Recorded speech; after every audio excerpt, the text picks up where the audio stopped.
नमस्कार, आप देख रहे हैं त्रिशूल टाइम्स। मैं आज इस समय देवरिया जिला के इशारो ग्राम पंचायत में उपस्थित हूँ। हमारे बगल में आप देख रहे हैं कि आचार्य विद्याभूषण पांडे जी महाराज बैठे हुए हैं। मैं इनसे कुछ बातें करूँगा, कुछ इनसे जानकारी लेना चाहूँगा कि आखिर में इनको प्रेरणा कहाँ से मिली कि ये कथावाचक बने ये, क्योंकि इन्होंने आईएसपीसीएस की तैयारी भी किया है और ये अचानक ये कहाँ से इनके श्री राम शरणं मम श्री कृष्णं वंदे जगद्गुरुं वंदे भारत मातरम।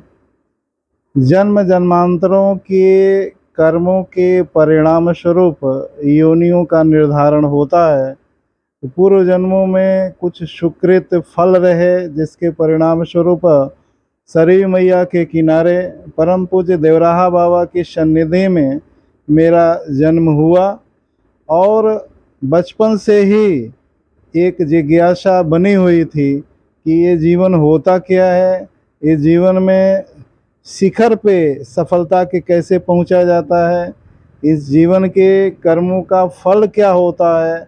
इसलिए मैं अपने विज्ञान विषयों के पाठ्यक्रम के साथ साथ आध्यात्मिक ज्ञान अर्जन भी कथा में, सत्संग में, संतों के चरणों में बैठ के सुनना करता था, समझा करता था। यही कारण है कि भगवान की करुणा कृपा से प्रयागराज में शिक्षा ग्रहण करने का अवसर प्राप्त हुआ और वहाँ भी आईएएस पीसीएस की तैयारी में साक्षात्कार के स्तर तक जाने के बाद भी अपने अंदर एक भाव व्याप्त था कि जीवन में जीवन को जानने, समझने व जीवन को बनाने, परिवर्तित करने वाला ही कोई कार्य करूँगा। इसलिए उम्र अभी रहते, अवसर रहते मैं उन प्रतियोगी परीक्षाओं की में भाग लेना छोड़ दिया और अपनी कोचिंग चलाया। कोचिंग के अलावा आईएएस की तैयारी वालों के लिए किताबें भी लिखा, लेकिन एज ए मोटिवेशन काउंसलर, योगाचार्य मैं विभिन्न शैक्षणिक संस्थानों में पीजी कॉलेज से लेके और इंटरमीडिएट कॉलेज तक ये कार्य मैं करता रहा। उसी बीच एज ए काउंसलर वृंदावन जाने का मुझे अवसर प्राप्त हुआ और वृंदावन के रज ने ऐसी स्थिति परिस्थिति बनाई कि मैं कथा परम पूज्य अतुल कृष्ण भारद्वाज जी महाराज जैसे मनीषा के सानिध्य में मैंने सीखा और फिर कथा में इतनी रुचि बढ़ने लगी, भगवान के चरण शरण में इतना अनुराग बढ़ने लगा कि अब बिना कथा कहे, बिना कथा सुने मेरा कोई भी दिनचर्या, जीवनचर्या अधूरा लगता है। अच्छा, ये बताइए आचार्य जी कि आपने कई किताबों की आपने रचना की है। कौन कौन से आपके प्रमुख उसमें किताब हैं? मैंने लोक प्रशासन, सिविल सर्विसेज एग्जामिनेशन के लिए भाग लेने वालों के लिए लिखा, सामान्य अध्ययन पे किताब लिखा, राजनीति विज्ञान पे लिखा, इन्हीं विषयों पे मैंने लिखा।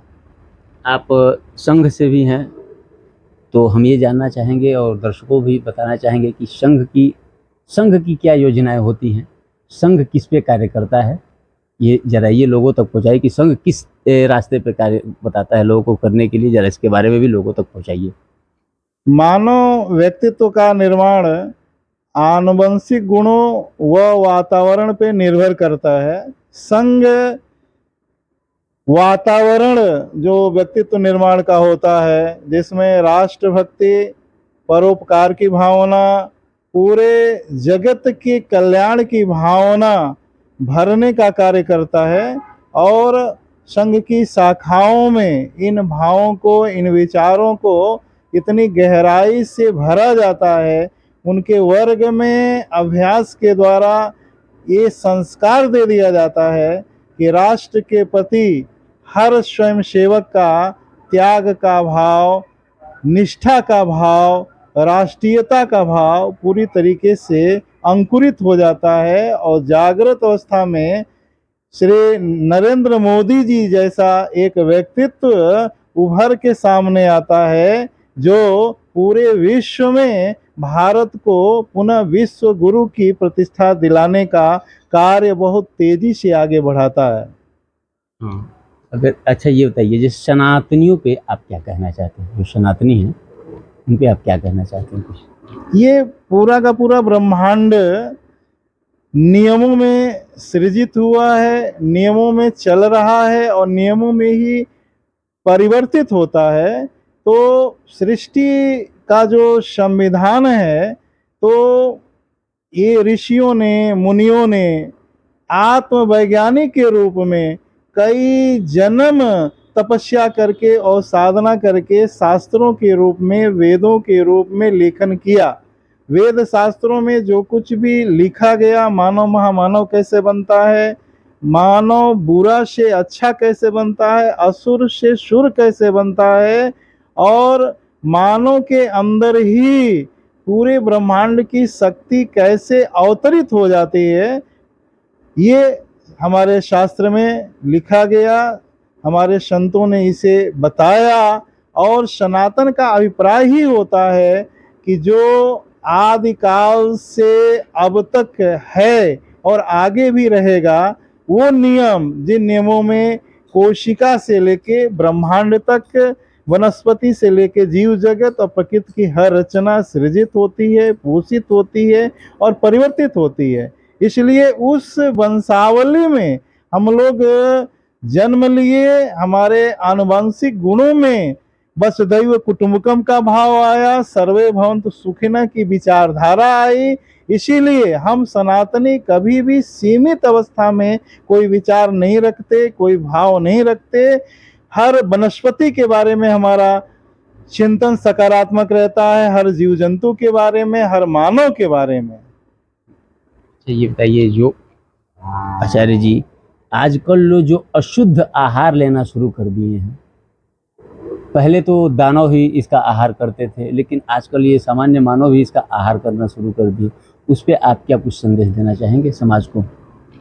जब प्रकृति के नियम से, ईश्वरीय नियम से मानव दूर होता है, उसका उल्लंघन करता है, उसकी उपेक्षा करता है, तो प्रकृति की शक्ति से, ईश्वरीय शक्ति से वो विहीन होता हुआ चला जाता है। ईश्वरीय शक्ति में हर वनस्पति में, हर जीव जंतु में वही ऊर्जा है जो मानव में ऊर्जा है। इसलिए मानव का दायित्व होता है कि किसी का भी हिंसा न करे, किसी की भी हत्या न करे। अगर वो हिंसा करके, हत्या करके अपना पोषण करता है तो वो पाप होता है, प्रकृति के नियम का घनघोर उल्लंघन होता है, अपराध होता है, और उसका दंड, उसका सुख छीन लिया जाता है, उसकी शांति छीन ली जाती है, उसकी समृद्धि छीन ली जाती है, उसकी संतति छीन ली जाती है, और उसका पूर्ण विनाश हो जाता है। जैसा खाए अन्न वैसा होए मन। अगर हम दूषित अन्न खा रहे हैं, दूषित आहार ग्रहण कर रहे हैं, तो हमारे विचार भी दूषित होते हैं, और दूषित विचार होते हैं तो हमारा कर्म भी दूषित होता है, और जब दूषित कर्म होता है तो परिणाम भी, फल भी दूषित होता है। विद्याभूषण पांडे जी, उनको आप लोगों ने सुना, उनकी बातों को सुना आप लोगों ने। अगर ये आपको अच्छा लगा हो तो कृपया इनके कहे हुए वचनों का, शब्दों का आप लोग पालन करें कि दूषित अन्न न ग्रहण करें, या दूषित जो भी हैं उन चीज़ों को जो कि मनुष्य के मानसिक संतुलन को बिगाड़े, वो चीज़ न आप लोग लें। और अगर ये चैनल आप लोग को पसंद आए तो कृपया इस चैनल को लाइक और सब्सक्राइब जरूर करें। नमस्कार।